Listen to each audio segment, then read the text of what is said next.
معاویہ بن ابی سفیان کے فضائل کے لیے بڑی لوگ کوشش کرتے ہیں، جیسا کہ ہم نے ایک دفعہ گفتگو کی تھی کہ معاویہ کی کوئی فضیلت ثابت نہیں، ان کے اپنے اسحاق بن راہویہ جیسی شخصیت نے، نسائی جیسی شخصیت نے، اور نسائی کے بارے میں تو شمس الدین ذہبی نے سیر اعلام النبلاء میں لکھا کہ پہلی 3 صدیوں میں نسائی جیسی شخصیت نہیں گزرے بھائی، تو انہوں نے کہا کہ معاویہ کی فضیلت میں کوئی حدیث نہیں ہے۔ اب لوگ یہ کیا کرتے ہیں، یہ لوگ آتے ہیں کہتے ہیں نہیں بھائی بخاری میں روایت ہے معاویہ فقیہ تھا۔ اچھا معاویہ کیا تھا؟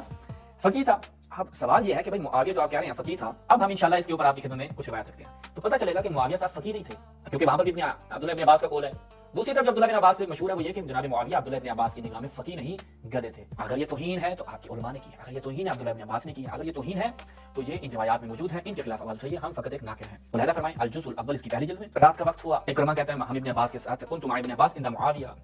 تو فقام معاویہ کھڑا ہوا، فرکع رکعۃ واحدہ، اس نے ایک رکعت نماز پڑھی، ایک رکعت نماز پڑھی، فقال ابن عباس نے کیا کہا، من این ترى اخذها الحمار، اس گدھے نے یہ جو کام کیا یہ کہاں سے ماخوذ ہے بھائی، یہ کہاں سے لیا؟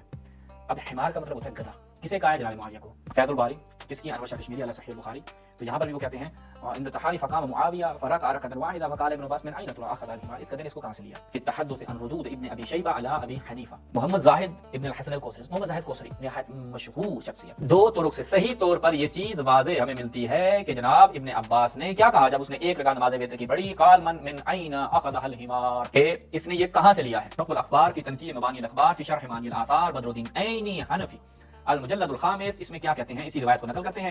کہتے ہیں کہ جی فقال ابن عباس من این ترى اخذ الحمار، اس گدھے نے یہ کہاں سے لیا ہے؟ تو کہتے ہیں کہ اخرج ذلك من طریقین صحیحین علی شرط مسلم، احدهما یہ ہے الاخر، اور کہا کہ الحمار اشارۃ علی شدت انکارہ علیہ، ٹھیک ہے، فی ایتارہ برکعۃ واحدہ، وہ جو ایک رکعت اس نے پڑھی نا، وہ یہ حمار کہنا وہ کہتا ہے یہ شدت انکار پہ دلالت کرتا ہے کہ وہ بڑی شدت سے اس چیز کے منکر سے آ جاتے ہیں عبداللہ ابن عباس۔